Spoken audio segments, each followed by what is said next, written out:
오늘 주일에 주시는 하나님의 말씀은 신약성경 사도행전 14장 8절부터 18절까지 말씀입니다. 무엇이 우리를 진정한 부자로 살게 합니까? 라는 제목으로 은혜 나누고자 합니다. 본문은 바울의 1차 전도 여행 중 나타난 이전에 볼 수 없는 강력한 하나의 사건입니다. 그것은 태어날 때부터 걷지 못했던 한 사람이 바울이 전하는 말씀을 듣는 중에 걷게 되는 기적이 나타났습니다. 루스드라에 사는 사람들이 깜짝 놀라고 의학적으로, 이성적으로, 논리적으로 설명할 수가 없었습니다. 그러면 이 걷지 못하는 사람이 어떻게 걷게 됐을까요? 바울은 무엇이라 설명하냐면 10절에 그가 하나님의 일을 위해 준비되었고 믿으려고 하는 것을 알았다는 것입니다. 그동안에 바울이 복음을 여러 곳에 전했습니다. 고린도 교회를 비롯해서 말씀을 전파하는데 사람들이 자기 방식대로 자기가 배운 스타일로 하나님의 말씀을 드리려고 했습니다. 그래서 아볼로파다, 베드로파다, 바울파다, 그리스도파다. 그러나 여기 앉아서 일어나지 못하는 사람이었지만 이 바울이 전하는 하나님의 말씀을 자기 지식과 어떠한 스타일로 들은 것이 아니라 하나님의 말씀으로 그대로 들었습니다.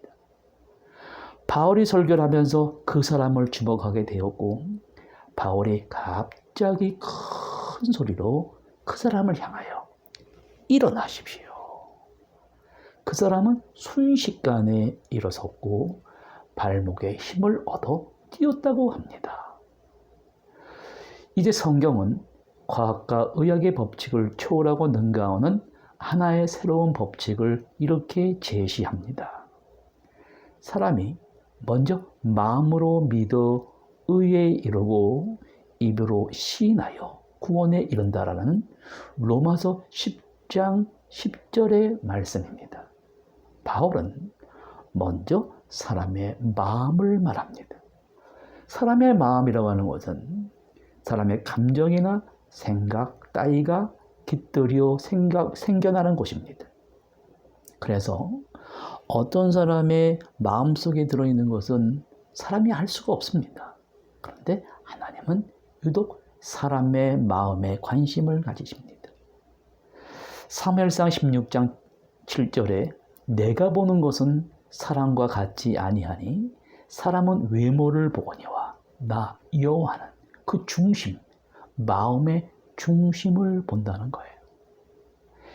이 중심을 나타내는 히브리어의 레바브란 뜻은 마음이란 말인데 올바른 사람은 올바르고 솔직한 마음을 자기 신앙과 삶의 중심으로 삼고 그 마음에 자기의 삶을 맞추어 갑니다. 이러한 마음이 없는 사람에게서 마음은 자기가 하는 말과 행위와 삶의 노예로 부려집니다. 왜 그렇습니까? 아무런 생각이 없이 일단 말하고 행동한 다음에 그 행동에 마음을 맞추어 가다 보니 자기 변명, 자기 합리화가 계속됩니다. 그러나 말씀을 마음으로 믿어 의에 이룬다고 할 때 마음이란 소중한 공간에서 믿음이 생겨나는 것이지 마음과 별개로 이루어지는 믿음은 존재하지 않습니다. 마음과 동떨어진 믿음은 이상한 믿음이 됩니다. 믿음과 마음이 다르게 되면 겉과 속이 다르게 돼요. 겉으로 드러나는 믿음은 좋게 보이는데 정작 마음은 그렇지 않다고 한다면 그 사람이 갖고 있는 믿음은 허구가 됩니다. 그래서 마음의 터 위에 세워진 믿음이, 그 믿음이 마음을 강화시킨다는 거예요. 그러면 마음이 믿음을 받아들일 때 어떠한 변화가 일어날까요? 잘못된 마음의 소용돌이가 일어나게 됩니다. 그래서 성경에 보면 마음을 찢는 회개란 말이 나와요. 이 말이 맞지 믿음을 찢는 회개라는 말은 없습니다. 거듭남과 변화 역시 사람의 마음에서 일어납니다. 그러나 믿음을 강조하고 믿음의 방점을 찍으면, 역점을 두면 자칫 중심과 근본을 놓치고 맙니다. 하나님은 바로 그 사람의 중심, 마음을 보시기 때문입니다.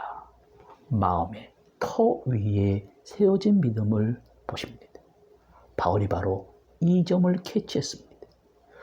구원을 얻을 만한 믿음이 있는 것을 한 사람의 마음에서 보았다는 거예요. 마음으로 먼저 믿고 의에 이르고, 의에 이른 결과 구원과 치유와 기적이 일어나는 것입니다.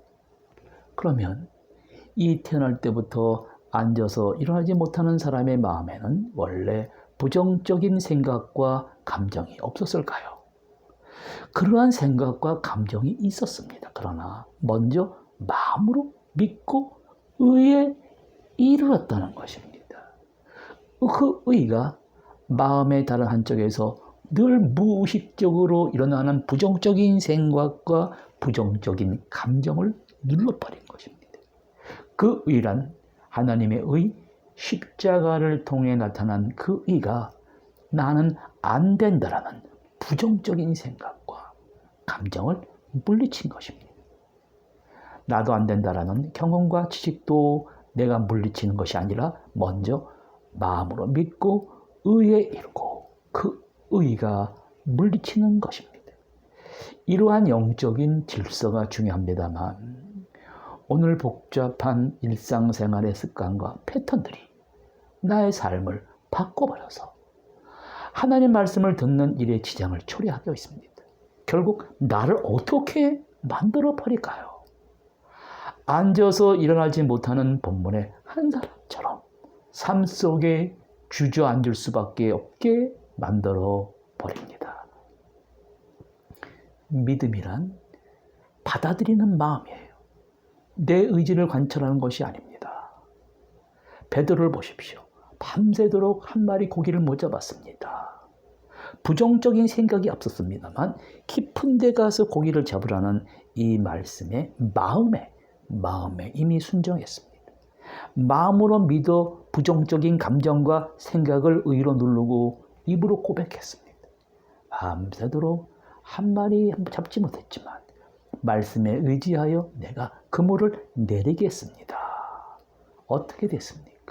2배가 잠기도록 물고기를 잡았습니다. 많은 물고기보다 그 다음에 예수님이 베드로에게 한 마디 중요한 말씀이 있습니다. 누가복음 5장 10절에 무수하지 말라.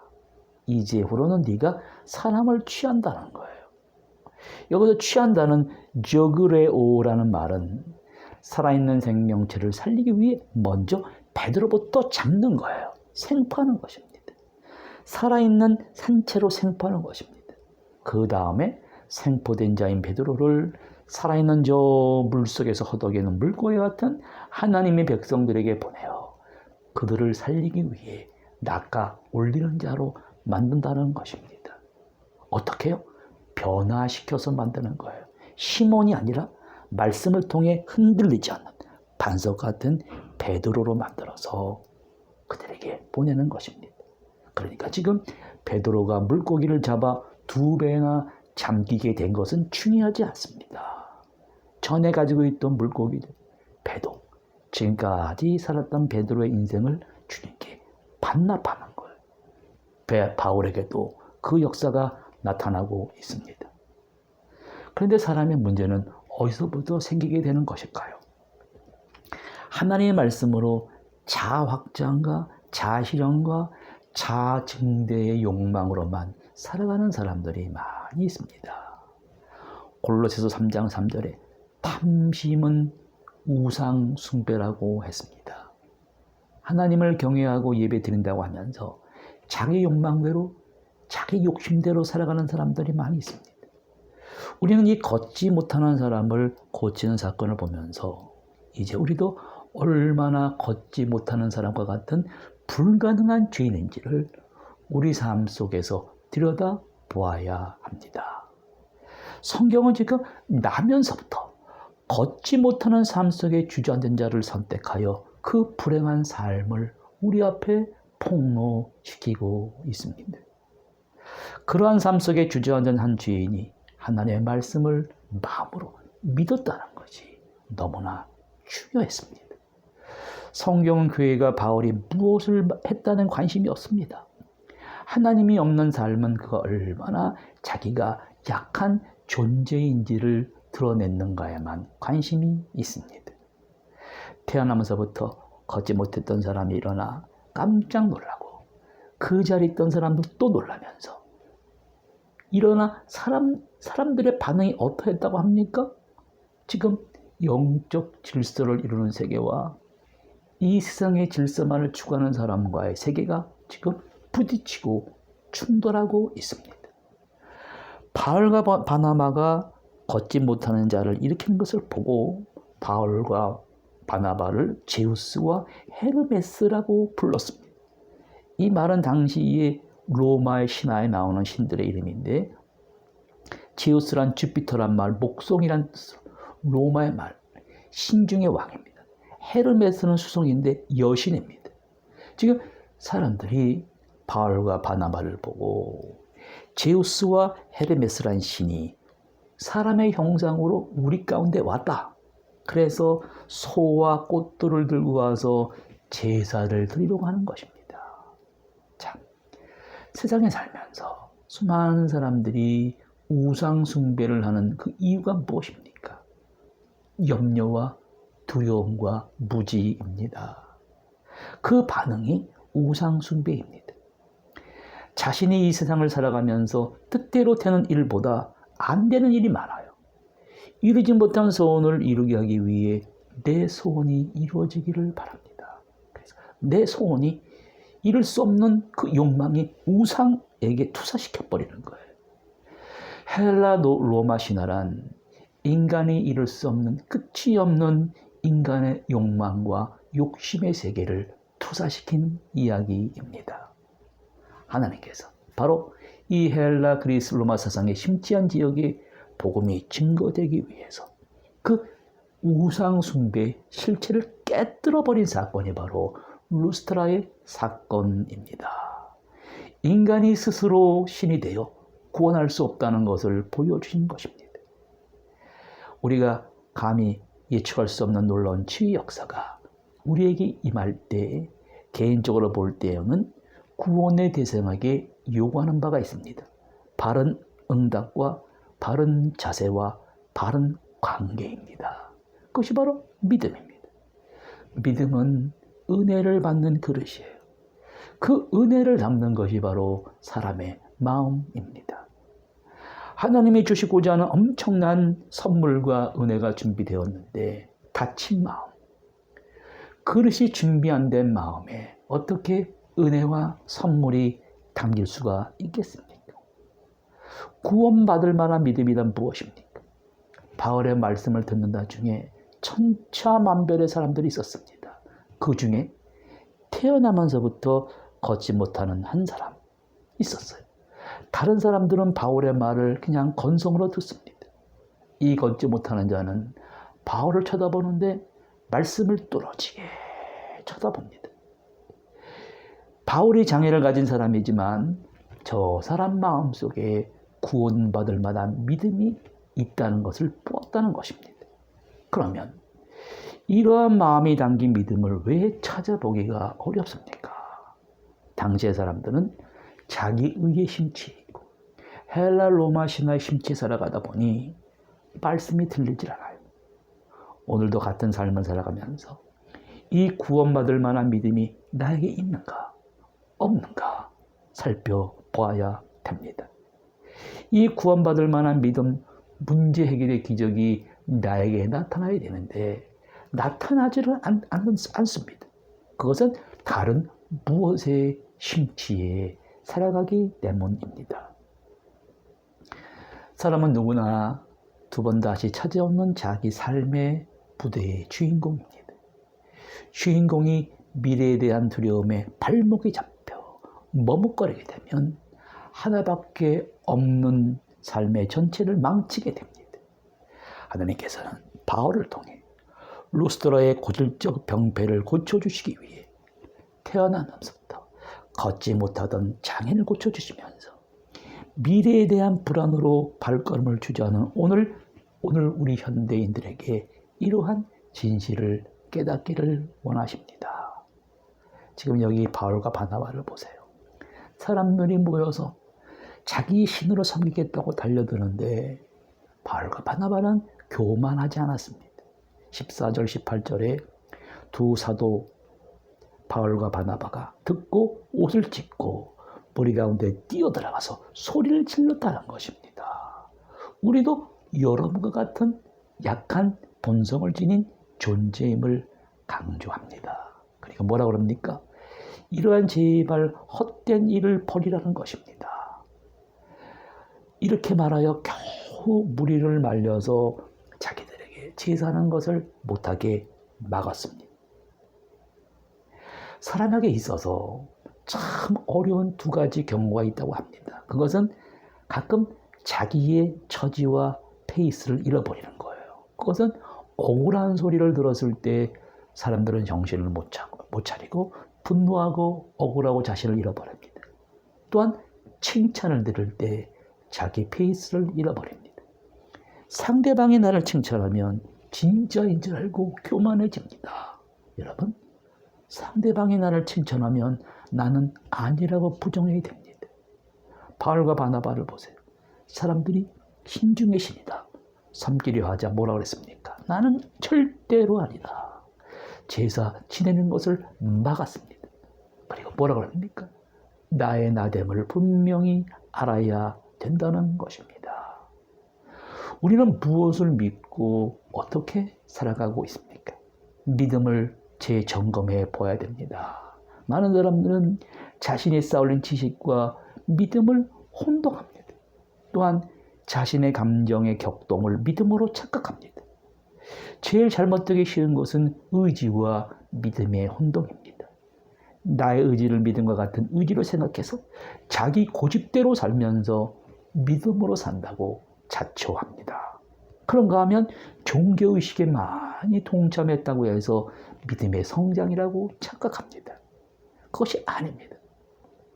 성경은 믿을 수 있는 것만 믿는 것은 신념이요 철학이랍니다. 믿을 수 없는 것을 마음으로 먼저 믿고 의에 이르러야 된다는 것입니다. 이것이 믿음입니다. 이처럼 성경은 눈에 보이는 현실의 차원과 보이지 않는 영적 차원을 다루고 있어요. 자기 부정이 깨끗하게 이루어진다는 것은 무엇을 말하는 것입니까? 기차의 두 레일은 이 평행선은 끝까지 서로 만나지 않습니다. 이것이 기하학의 공리입니다. 그러나 그림, 회화의 세계에서는 이 얘기가 달라집니다.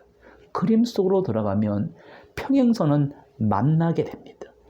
평행선이 만나는 것을 회화에서는 소실점이라고 부릅니다. 그것은 끝이 아니라 새로운 입체의 세계로 들어가는 것입니다. 성경은 우리에게 소실점을 보여줍니다. 그 너머에 새로운 입체의 차원의 세계를 보여주는 것입니다. 그것은 평행선을 달리던 세상의 이분법을 벗어난 새로운 지평의 세계입니다. 유대인의 탈무드에 이러한 얘기가 있다합니다. 하늘을 나는 독수리는 발자취가 없고 바위를 기어다니는 뱀은 흔적이 없으며 바다를 항해하는 배는 길이 없다. 영적인 소실점이란 눈에 보이질 않습니다. 그러나 성숙한 사람은 볼 수 있습니다. 세상의 길과 세상 밖의 길이 교차하는 곳입니다. 더 많이, 더 크게, 더 빨리라는 세상의 이분법을 역행하는 것이 바로 자기의 부정의 세계가 시작되는 소실점입니다. 주님은 이 수수께끼 같은 역설이 가득 찬 영적인 세계는 세상을 둘로 나누는 이 문법을 거스를수록 가까워진다고 하십니다. 찰스 스펄전은 이런 말을 했습니다. 부자로 사탄에게 속하여 사는 것보다 가난하더라도 하나님의 자녀로 사는 것이 낫습니다. 주님은 비록 나면서부터 일어나지 못하는 한 사람의 이야기를 통해 말씀하십니다. 우리가 얼마나 가졌는가에 눈길을 두는 순간 없는 것이 많다는 사실로 인해 낙심해지고 불안해지지 말라는 것입니다. 아무리 많은 부를 소유해도 없는 것이 생각나고 조금 더 가지려는 욕심에 매여 있게 된다는 거예요. 반대로 하나님 나라를 구하는 것으로 시선을 돌리는 순간 내가 가진 소유가 아닌 하나님께서 주신 약속을 붙잡고 영원한 삶을 바라볼 수 있게 됩니다. 아무리 많은 부를 소유했을지라도 영혼 가운데 하나님이 존재하지 않는 인생이 아닌 비록 가난할지라도 하나님을 진정으로 소유한 사람이 진정한 부자입니다. 고정관념의 사슬에서 벗어난 새로운 세계가 오늘 우리 앞에 환하게 펼쳐져 있습니다.